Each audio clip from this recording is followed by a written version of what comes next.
This podcast of The Pat Campbell Show is powered by the law offices of John M. Dunn. One of the things I'm going to bring up is this Oklahoma City teacher, excuse me, by the name of Melissa Smith, who was invited down to the Kavanaugh hearings. Kavanaugh as in Supreme Court nominee. And she was talking about the plight of schools in Oklahoma City. This is unbelievable. In fact, I'm going to break this down, and in fact, I've got a transcript here of it.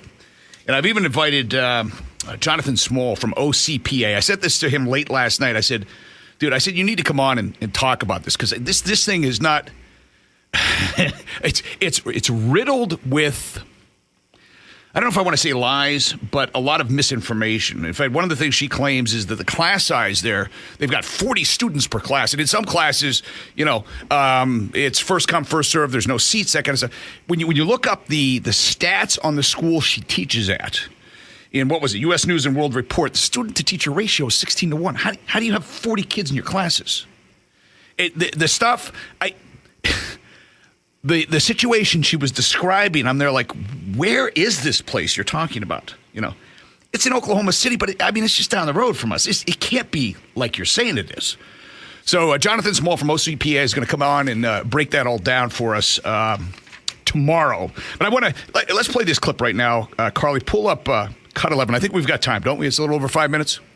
We should have time to get this in. I just want to play this raw without stopping it, just to let people hear what this teacher, Melissa Smith, said in D.C. at the Kavanaugh hearings. Here we go. Good afternoon, Mr. Chairman and members of the Judiciary Committee. Thank you for this opportunity. My name is Melissa Smith, and I am a union member and public school teacher at U.S. Grant High School on the southwest side of Oklahoma City. I'm also the very proud daughter of a police officer who served his community for 41 years and who taught me how to use my voice. He made sure that I not only knew my rights, but that I knew how to exercise them. Because of my father, I went into juvenile justice, where I quickly realized that most teenagers have no idea that they have rights. So I became a high school social studies teacher, where I can open my students' eyes to the concepts of equality, justice, and fairness. I teach them that under the U.S. Constitution, they do have rights.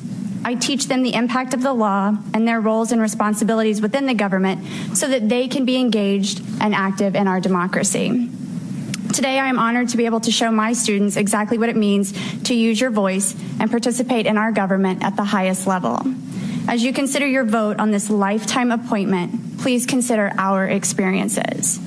Oklahoma City Public Schools is the state's largest district, where almost 90% of our families are economically disadvantaged. I'm a proud general at U.S. Grant High School. We have the most dedicated staff and incredible students. Our district has had to cut almost $40 million from its budget in the last 2 years. Our fine arts budget was slashed by 50%, and our library media budget was completely eliminated. Our school building was built for 1,200 people just 11 years ago, yet we currently have 2,200 staff members and students. Classrooms that have almost 40 students rarely have enough desks for all of them to sit in. It is often first come, first served to those classrooms. Some teachers don't even have classrooms at all. They have all of their belongings, textbooks, and supplies on carts, and they push them from classroom to classroom, hour to hour. I'm telling you about our funding crisis in Oklahoma for 2 reasons. First, because Judge Kavanaugh's stated position on private school vouchers would exacerbate this situation in Oklahoma City. Vouchers do nothing to help student achievement, but do everything to undermine the public schools that 90% of children in this nation attend. Siphoning more funding away from public education will destroy public schools. The second reason I'm telling you about our funding crisis is that I have seen firsthand how the collective power of unions allows individuals to band together to bargain for resources for students and teachers. Judge Kavanaugh has a strong history of siding with big business over the needs, rights, and safety of individual employees. His record shows that he sides with employers who do not adhere to their collective bargaining agreement, and he does not see the need for union representation in employee meetings. I can tell you that through my union, I've learned the power of collective voice. I can advocate for my own working conditions, which are the same learning conditions for my students. Unions give voice and agency to people who can't find it otherwise. They make it possible for us to accomplish together what we could not do on our own. 5 months ago, Oklahoma teachers walked out of our classrooms. Our legislature passed a $6,000 pay raise in an attempt to stop that walkout, but we were fighting for more than just a pay raise. We were fighting for our students and their needs that often go well beyond what you would expect a teacher to have to take care of. I have physically picked up a teenager off the floor and carried her to the counselor's office. She was sobbing, saying that she didn't want to live anymore. Thank goodness our counselor was able to be at school that day. I have seen the terror on a transgender student's face when he shared that he identifies as male, and then that terror turned to joy when I, as a trusted adult, accepted him for who he is. Just last week, a fellow teacher wrote a reference letter for a student and his family for their hearing to determine whether or not they can remain in this country. She stressed about it for days because she needed it to be perfect. Her student has never known anything but his life in Oklahoma, and he is terrified of being sent to a place that is not his home.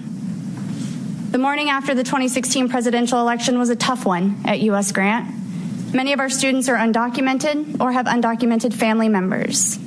The U.S. Grant family rallied around all of our students more than usual on that day. We don't ask if they or their parents are undocumented. That's not our purpose. And so far, the U.S. Supreme Court agrees. Now, why am I sharing these experiences with you?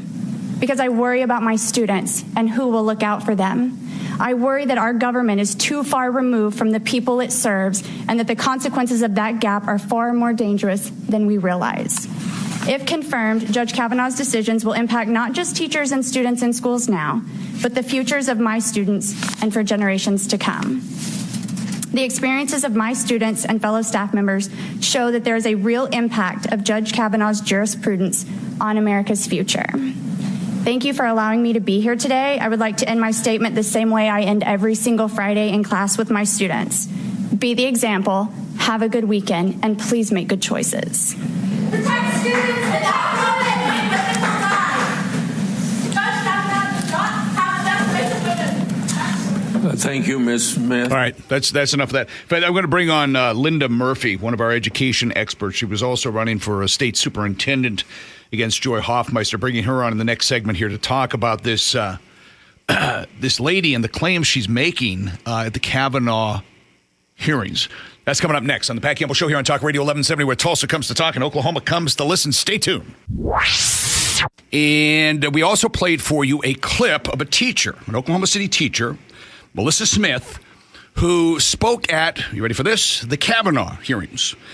And some of the things she was saying about her school in Oklahoma City didn't quite sit right with me. And I started doing some checking, and it's like, well, this can't be right. Some of the claims she made. So I reached out to Jonathan Small from OCPA. He's going to break it down for me tomorrow, claim by claim, tell us what's real, what's not. And I also reached out to Linda Murphy late last night. She's been listening to this. In fact, this is where I saw it. I saw it posted on her website. I've asked her to come on this morning to comment on what this lady claims versus what's really going on in Oklahoma City. So with all of that said, Linda, good morning. Welcome back to the program.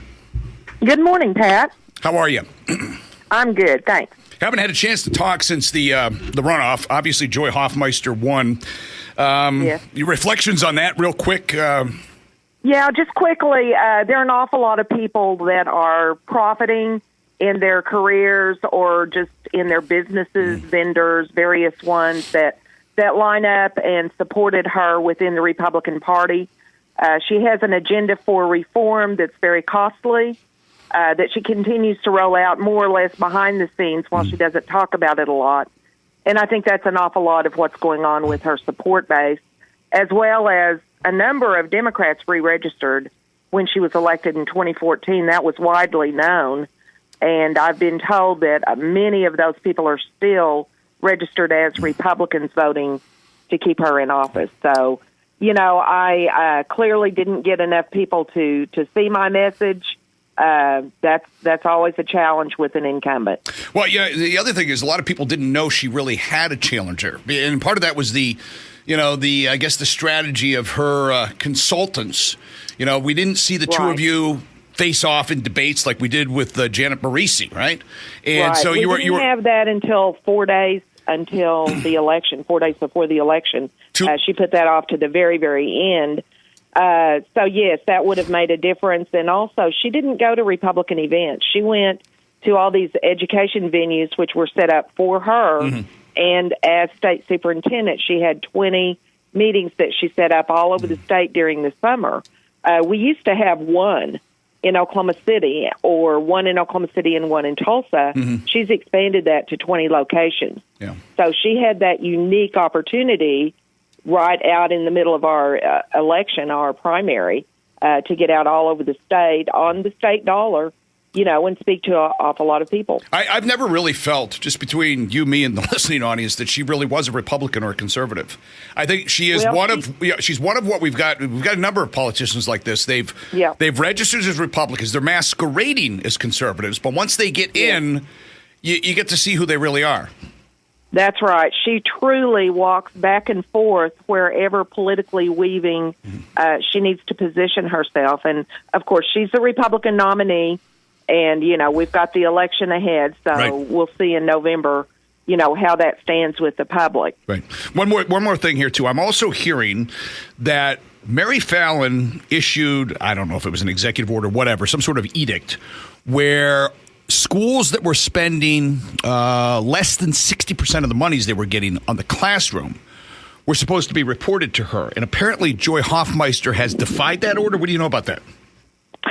Yes, and I have to say on this one, I understand why Joy didn't comply with that. For one thing, it wasn't clear. Okay. It needs to be clearly defined. What are we going to count as necessary for classroom education? There are many expenses involved. If you've got a building, you've got things you've got to keep the lights on. What do you count and what do you not count? All of that really need to be clarified. I think trying to do that in an executive order wasn't a wise move in the first place. Gotcha. Mary Fallon did announce in her State of State a few years back that she wanted all of the K-8s closed. Well, she wants to get to solve the problem, jump ahead without coming up with the right way to do it. And we haven't seen that yet. So I think what we've got to have is a good system to evaluate the performance of schools, of teachers, and I don't agree with Joy Hoffmeister's system, so we're kind of in a mess with that, in my opinion. Let's get to this teacher that testified at the Kavanaugh hearings. What do you know about her? What do you know about the school she teaches at in Oklahoma City? Well, down in the area that she's in, evidently there's a high Hispanic population. She said many of our students are undocumented. Mm-hmm. The growth of that school, evidently, she said, again, her own words, it was built 11 years ago for 1,200, but we have 2,200 people in that building now. So that's truly a growth issue.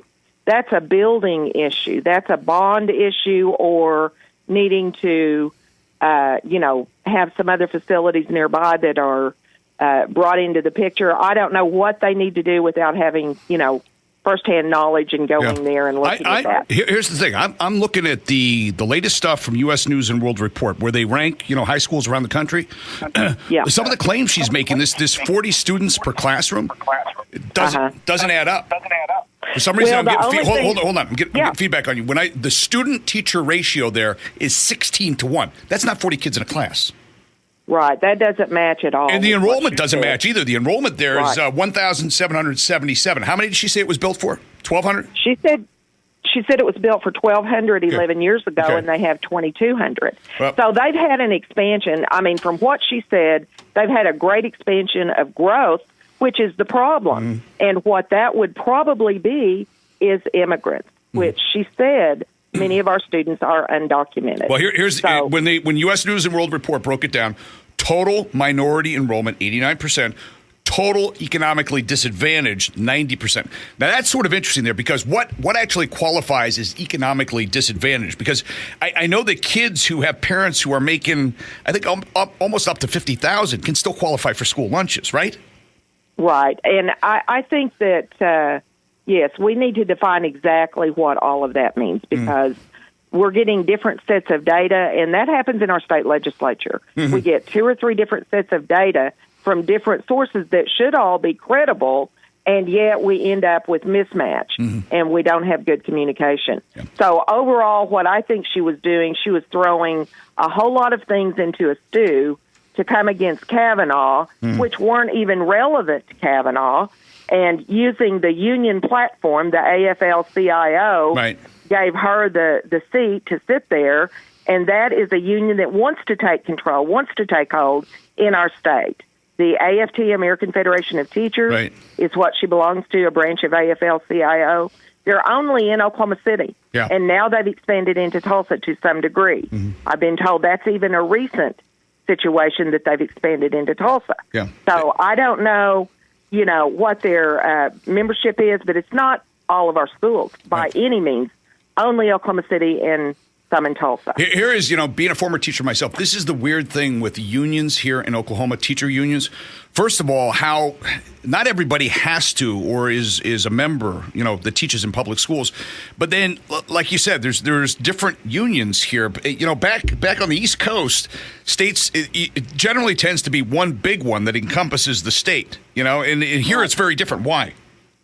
Well, the AFL-CIO has not had the stronghold in our education system, I think because we've had a conservative base. That's what I think. Now, the AFL-CIO president, Jimmy Curry, was interviewed by Pat Hall, the former Democrat state chairman, on a cable show on Cox right after the teacher walkout. I've got that video. If you want to see it, I'll send it to you. Okay. But he says that they sent busloads of union AFL-CIO workers from their AFL-CIO headquarters to the teacher walkout. Now, those are not teachers, but workers in industries that are union members in Oklahoma. So they were trying to pump up the teacher walkout for their benefit all along. And she's just a tool of this union.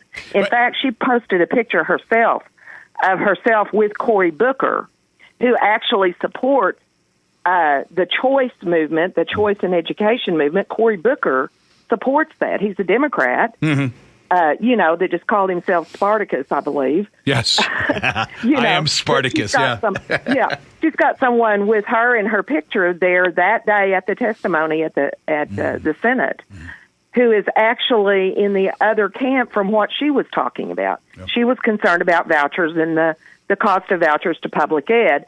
And again, she threw all this stuff in that's not even relevant. Well, here's I played the clip without comment before the 6 o'clock hour. Okay, and when I'm listening to this, I'm hearing an awful lot of social justice warrior kind of stuff that has really nothing to do with education.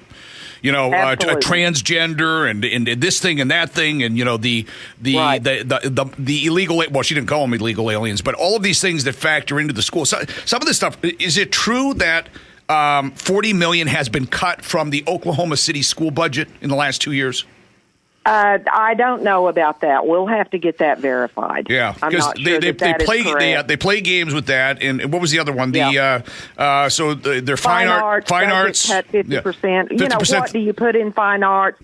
I mean, all of that would have to be broken down to really look at it. And the library media budget completely eliminated. That's very disturbing. But I'm seeing that happen because people are getting driven toward technology.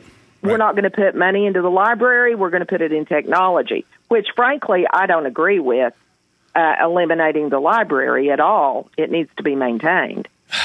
We should do a program on that because I got a different opinion on that. Because right now, if you've got internet access, you have access to some of the finest libraries in the world. I don't really need to go physically to a library anymore. Those days have come and gone. And when you look at a lot of larger cities and you go in their libraries during the daytime, who's there?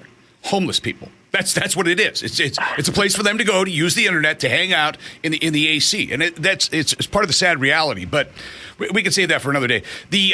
She gets into all this social justice kind of gobbledygook that really has nothing to do with the education there. And getting back to the 40 students, okay. When I taught, and granted it was back in the 80s, okay, that was no big deal. That was sort of the norm, anywhere between 30 and 40, I mean, if you got a class that was like AT, that was like, holy smokes, I've got it easy this year, And this idea that they're doing, it doesn't jive with the student-teacher ratio that they just published from last year, which is 16 to 1. And here's what bugs me. High school. Yeah, here's what bugs me, though. Nobody in the media is even challenging any of the things. They're accepting them as complete gospel. Whatever she says, it must be true. She was very articulate. She was a good representative for them, but anybody that's politically aware can immediately hear, like you say, the social justice warrior speech that she started with and was all through everything she said. Yes. So how many people do we bring into our state? Can we afford to really provide the top-notch level, low class size, fine arts, all of these amenities? How much money do we have for an indefinite number of people to come in? I mean, that was really what she was focused on, I think. Well, don't we have a duty, a responsibility to Oklahomans and their children first before we start taking care of people from other countries who aren't even here legally? It's not a popular thing to say. This is the whole immigration debate. I mean, it's not about not realizing that we have immigrants here in the first place. Right. Of course, all of us came from some immigrant situation to start with somewhere. But that's not the issue. The issue is, can you assimilate? How do you productively go forward providing the needs and of the people that have built the system, paid in, our citizens? We've got to have borders. We've got to have laws. And she's really talking about just going over the top of all of that. We played earlier a clip about 5 minutes long of an Oklahoma City teacher, Melissa Smith. And she was invited in to testify at the Kavanaugh hearings about her school in Oklahoma City. And some of the stuff that she said didn't sound right. So we're talking about some of those things with Linda Murphy, educational expert. She also ran for state superintendent against Joy Hoffmeister. If you've got a call, comment, a question, phone number here is 918-879-1170. Let's go to the phones to talk to Chuck. Chuck, you're on the air with Linda. Question, comment? Well, I have a comment. From what we're told, the way to fund teachers and schools is through tax increases. But if you look at Florida and Texas, they have much far fewer school districts. And by the way, those are states that don't have an income tax. So how do they justify? I mean, how do they argue against that? All right, great question. Linda, go ahead. Well, we've got to look in each school district at exactly where their funding is coming from. In Oklahoma City Public Schools, we've got to look at how much ad valorem tax they get, property tax base that is provided, and then how much do they get out of the per pupil funding for each student that's counted, in attendance in the school. We've got to look at these other areas that are funded out of the state budget as well. So it's different in every school district. We've got some school districts that have no property tax per se that adds to their local public schools, so they get almost everything from the state. Gotcha. And the federal government, of course, about 7 to 10% at the most from the federal government. So we've got just a variety, and this is where it gets complicated. We've just got to look and find out. We need to verify everything she said as far as the numbers and find out exactly what they are receiving. But she mixed an awful lot of things in there. The cost of the building, those are local funding issues, right. The bonds that you pass. And right now I know that there's 54% enrollment, or a couple of years ago it's probably higher now. Oklahoma City Public Schools, 54% in Oklahoma City Public Schools are Hispanic, and that's not counting the charter schools, but the regular public schools, 54%. And before the MAPS project came in, which was, the early 90s, that was about 20% Hispanic. So that's a 34% increase in the percentage of Hispanic students. When I had Mick Cornett on for his one and only interview with me, we were talking about the school districts in Oklahoma City. It's weird because it doesn't seem like it's a big one like TPS up here. In fact, when I looked at this particular school that she's from, U.S. Grant High School, it must be broken into like many, districts there, because the district that's part of, they said only has, 8,000 total students. Well, that can't be the total student population for Oklahoma City. That must be, I don't know. Yeah. I need to look at that. I thought it was part of Oklahoma City Public Schools. Yeah, but if it is, then the student population's got to be much larger than that. Yeah, it's greater than that. It's, let's see, 41,000 is what it was in 2016. Yeah, I don't know. I don't know what she's talking about. Yeah, so, well, that's interesting. Also, check this out. I went to an all-male preparatory high school. Everybody was required to take the SAT. So you actually got an accurate reflection of what was going on in the learning environment. Every year they posted on billboards around the city what the average SAT score was at my school, right? Now, if we were to do that at public schools, oh my goodness, people would be shocked, right? So I'm looking at some of the scorecard here for the school the lady's from. College Readiness Index, 21.9%. AP tested, only 30% of the student population even takes the AP test, right? And then of those that take it, only 65% pass. And there's all sorts of stuff with this school that we really need to delve into that didn't come out during this little 5-minute. Now, the real thing she was against, why is she opposed to Kavanaugh? Because of what, vouchers? That's what she tried to put it all in that basket. But like I said, it really doesn't even fit there.